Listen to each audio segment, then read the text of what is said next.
Live, local, breaking news. This is WYFF News 4 at 6 in high definition.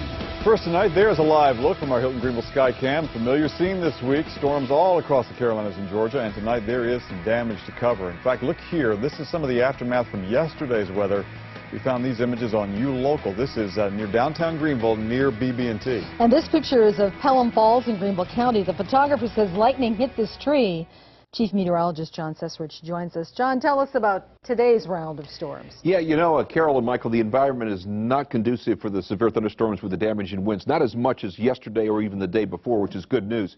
But one thing with these thunderstorms, they're very electrical. We've had clusters of thunderstorms form with lots of lightning, anywhere from 500 to 1,000 strikes per hour with some of these thunderstorms, especially just south of here, right along Interstate 26 in central Spartanburg County. Very heavy thunderstorms. Now, these are below severe limits, but they're producing almost continuous lightning strikes, very heavy rainfall, some gusty winds, and even a chance of some small hail associated with some of these thunderstorms. Also, some thunderstorms beginning to develop now and through parts of Buncombe County back into northeastern Georgia, but no warnings across the area right now. There are also no watches, and these thunderstorms, by the way, are drifting to the south-southwest. Not like over the last several days where they were actually moving northeastbound. So we'll talk more about these storms. We'll talk about the weekend a little bit later on. Now back to you, Carol.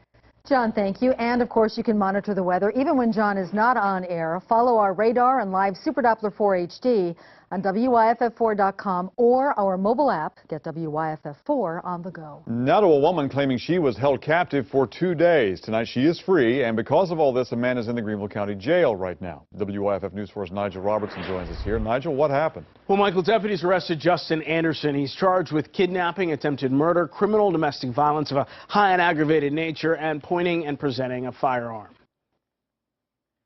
For 2 days, a Greenville County woman says this man, Justin Anderson, locked her inside this trailer, repeatedly beating her. I heard him fighting before, you know, the trailer park.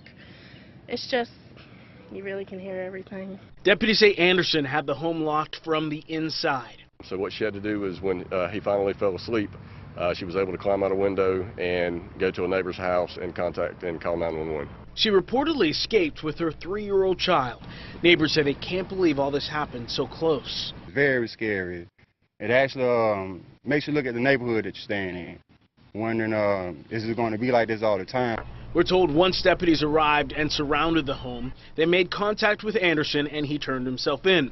But fearing what could happen, Elizabeth Dalton, who was right next door, said she laid on the ground, fearing the worst. I just stayed in the trailer the whole time, and I just kept the kids near me because they were like asking questions. They were scared. We were there as Anderson was taken away to the Greenville County Detention Center. As for the victim, she was very distraught. Once we got there, she did have injuries.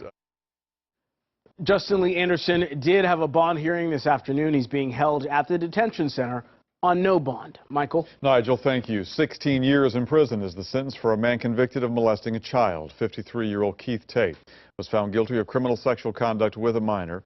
Officials say he sexually abused a 12-year-old girl in Abbeville County. The crimes were reported in 2010. A deputy rushing to help another deputy involved in a fight crashed into the other patrol car. This was the scene on Poinsett Highway in Greenville County this afternoon. A deputy spotted a man with active warrants. The sheriff's office tells us when the deputy stopped the man, the suspect resisted and the fight began. Officials say a second deputy was called for backup, but the responding deputy crashed into the patrol car already on scene. The suspect was taken away in an ambulance. No word on his injuries. Take a look at this. Police say this video helped them make an arrest in a high-speed chase. They say the rider was wearing a GoPro as he led them on a chase down Main Street, Malden. Officers tell us this video was posted on YouTube back on April 15th. The bike reaches more than 100 miles an hour, and after seeing the video made by that GoPro camera, officers say they were able to find the rider. 26-year-old Derek Kellett faces a number of reckless driving charges. It is time for that bike fest to come to an end, and that is the way that I'm going to talk to the elected officials of Atlantic Beach, and I think it's time that everybody in Horry County come together and say no more. Governor Nikki Haley making that announcement today following a series of shootings and a triple homicide in Myrtle Beach. It all happened during this year's Bike Fest there on the Grand Strand.